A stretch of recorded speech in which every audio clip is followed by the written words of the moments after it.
Hello.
Kasi lahat tayo, marami ang nagnanalangin sa atin na sana ay gumaling na nga itong si Jorovero, lalo't lalo na yun ang hiling ng kanyang mga anak na bago yung Pasko ay gisingin na sila ni Papa God. Pero yun nga lang, hanggang doon na lang siguro yung buhay ni Jorovero at kinuha na siya ni God.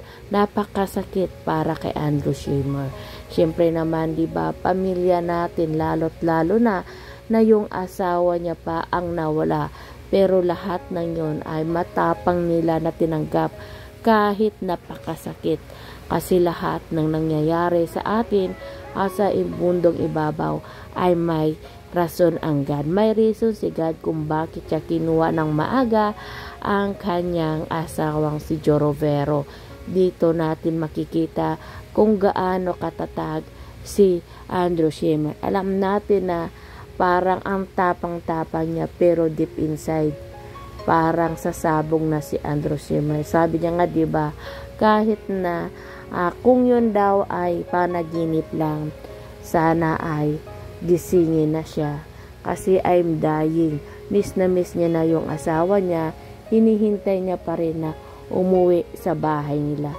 Dito sa Schimmer's family, condolence sa inyo, maging matapang kayo, harapin ang buhay. Sir Andrew, wag ka mawala ng pag-asa, kumapit ka kay God, lalong lalo na sa panahon ngayon. Kailangan na kailangan ka ng yung mga anak.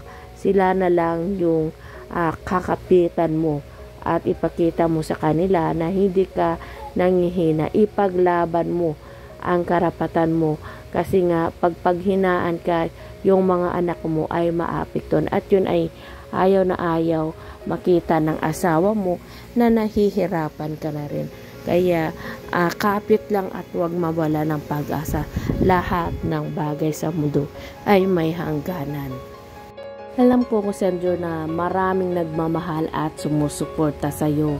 At syempre andyan lagi si God na gumaguide sa iyo, lalong-lalo na si Ma'am Jo Rovero na kahit na wala sa dyan ngayon sa tabi mo, ay hindi kayo pababayaan na yung mga anak. Kaya wag mong pabayaan yung sarili mo, lalo na yung mga anak mo, bistrong lang lagi sa hamon ng buhay.